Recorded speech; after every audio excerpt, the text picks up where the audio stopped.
Okay. Welcome to the Draft Professor. We are doing summer scouting with Greg Rector from MBS Media. And Greg is giving us a list of players that he has watched at some different defensive positions. And Greg, I believe the next position that you want to talk about are cornerbacks, correct? Yeah. I know everybody's already talking about Jamard McCoy, the Tennessee corner. I prefer the actual Clemson corner, though. Avion Terrell, the younger brother of you-know-who that plays for the Falcons.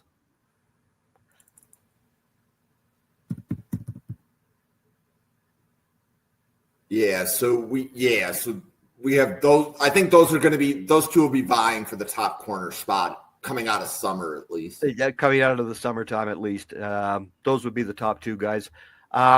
I've got a guy that plays for Penn State, A.J. Harris.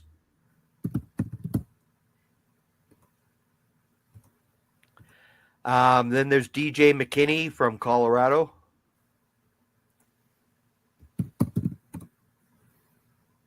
You said DJ McKinney? Yep.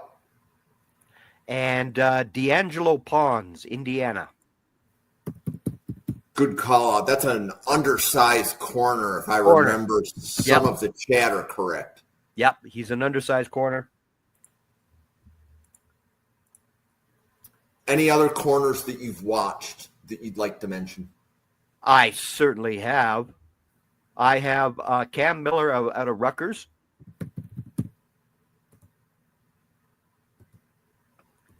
And from Jacksonville State, I'm going to give you his spelling. Geimere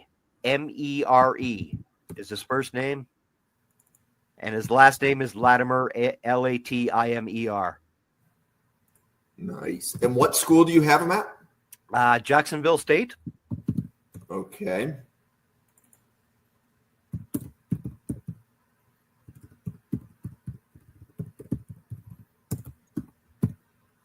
We had him on the list. We had him on our list at a different school. So okay, dotting I's, crossing T's. Yeah, I don't believe Christian Gray comes out this year, but he could come out. He's the Notre Dame corner. I think he stays, but we'll see.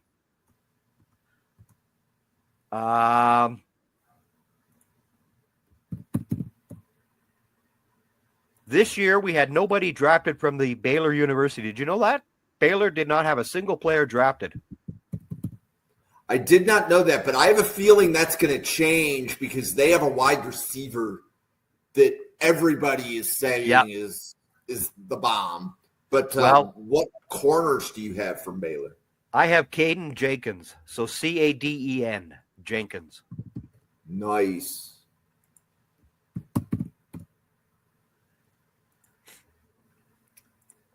Any other corners you'd like to share? Jaheim Singletary, who is a big Suey boy, Arkansas.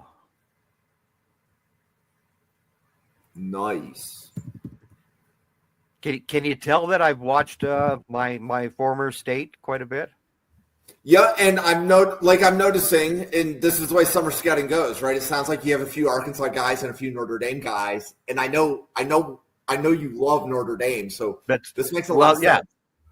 Those guys I don't really need to actually scout. I already got them. I already know who they are, right? And unlike all that playoff nonsense where they had their names on the back, I just know them by their number.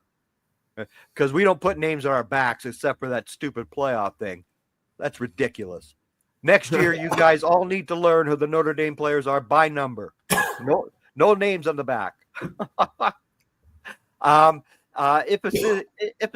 Prysock. You remember him? You said Prysock, right? Yep. Washington. There we go. Yep. We got him on the list. Perfect. He's a big corner. He's a 6'4" corner.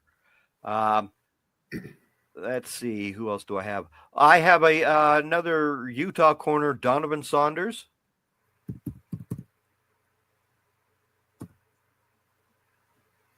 Nice. I got him here. Perfect. And let's see, who else do I have a corner here that I've watched?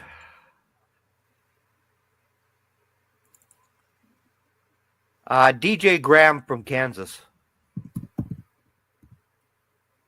So it sounds like Kansas is pumping out corners because they put 2 corners into the draft this year. Yep.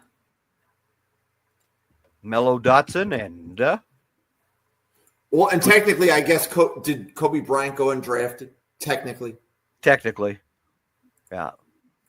I didn't see that one coming. No. And obviously, there may have been a medical there. Any other corners?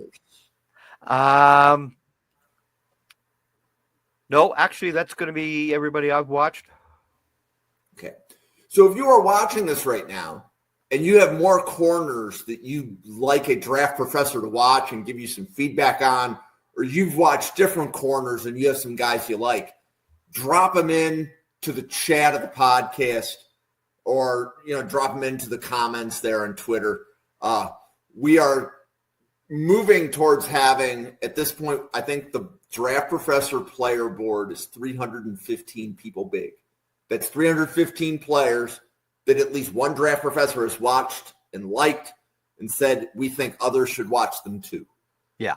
Now, a lot of the guys that I've watched may not be a Senior Bowl player. They might be East-West Shrine Game players, but the East-West Shrine Game still means something.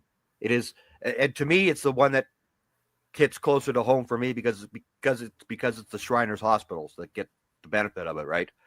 But again, the East-West Shrine Game does matter. It's not just Senior Bowl guys that we're always yakking about and all this other BS. But again, these guys who go to that East-West Shrine Game, they do matter. Yep. So there's 260 players that get drafted. Only about 90 or 100 of them can go to the Senior Bowl. So the other 160 players, they need the Shrine Game, and they need to put out Tropicana Bowl, the Hula Bowl, all those bowl games. They all matter. Yep. Yeah.